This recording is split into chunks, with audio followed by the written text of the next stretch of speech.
सामने आ जाता है कि मन की तरंगे उस तरफ आकर्षित हो जाती हैं। अब जैसे नीता जी ने शुरू किया वेदों के बारे में, वेद जी के बारे में, और मैंने आज रहांडा जी को जब फोन किया तो उनकी जो टोन है ये उसमें है ईश्वर अल्लाह वाहे गुरु चाहे कहो श्री राम, मालिक सबका एक है, अलग अलग है नाम। देखिए बड़ी जैसे मन में विचार आया कि ये कितनी सुंदर है। अगर इसका पूरा भजन मैंने कभी सुना हुआ तो था, मैं भेजूंगा, लेकिन भेजेंगे तो बहुत अच्छा है। और अब उसी को हम अगर अपने वेदों के साथ जोड़ देते हैं तो उसमें यजुर्वेद में एक मंत्र आता है, एकम सद्विप्रम बहुधा वदन्ति। ईश्वर तो एक है, हम उसको अलग अलग तरीके से अपने हिसाब से उसकी पूजा उसको मानना शुरू करते हैं।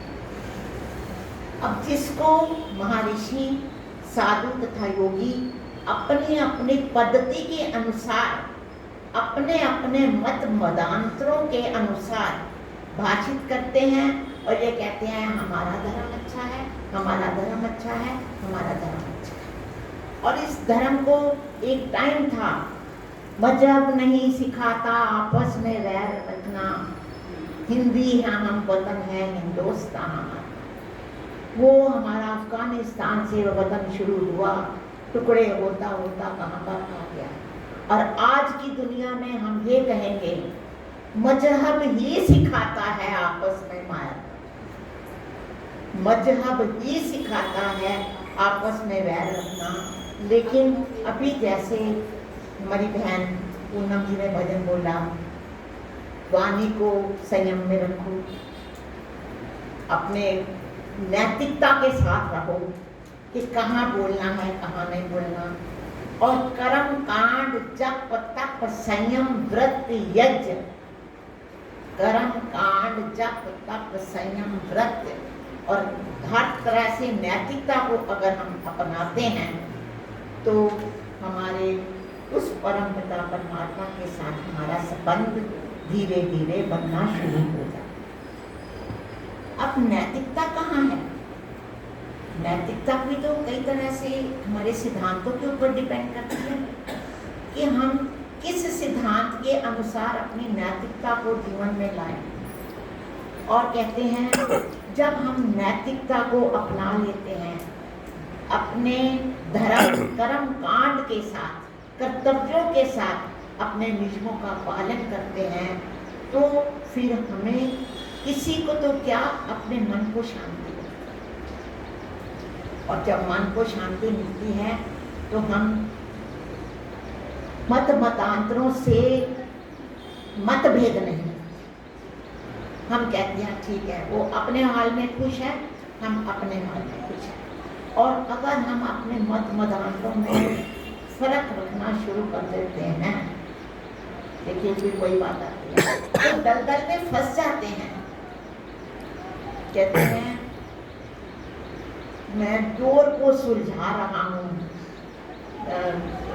पर सिरा नहीं मिलता, उलझी हुई डोर है उसको सुलझा रहा हूँ पर सिरा नहीं मिलता। अब सिरा मिलने के लिए तो फिर हमें, मैं तो ये कहूँगी कि आर्य समाज में हमें आना ही चाहिए। अब आर्य समाज में है क्या? आर्य समाज में हमारी वो आधारशिला है जिसके ऊपर जीवन का जन्म हुआ। वो क्या आधारशिला है? जीव जगत और प्रकृति। अरे मैं बड़ी खुश होती हूँ इसका व्याख्या करके, जीव जगत और प्रकृति। अब देखिए जीव तो कीड़े से लेकर हाथी तक जीव हैं और जगत हमारे सामने है।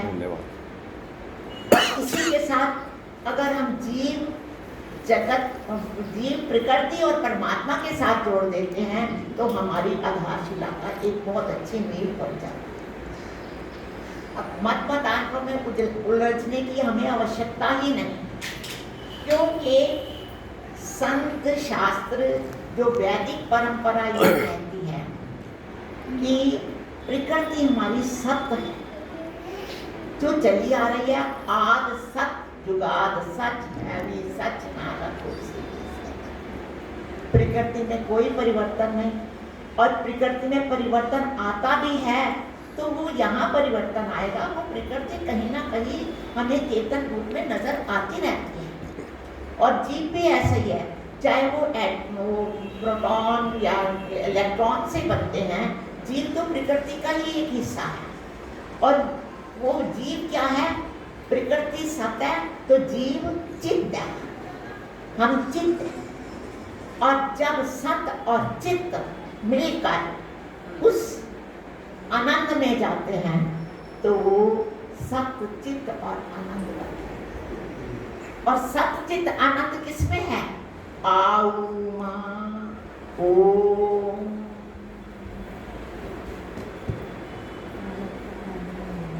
आ से सृजन, ऊ से पालना, और मां से ध्वंस। आकार चित्त स्वरूप है, आकार चित्त, आकार चित्त स्वरूप है, उकार नहीं, आकार स्वरूप है, उकार चित्त स्वरूप, ओम है आनंद में, चेतन सत्य स्वरूप। अब जब ये तीनों चीजें मिल जाती हैं तो चेतनता आ ही जाती है।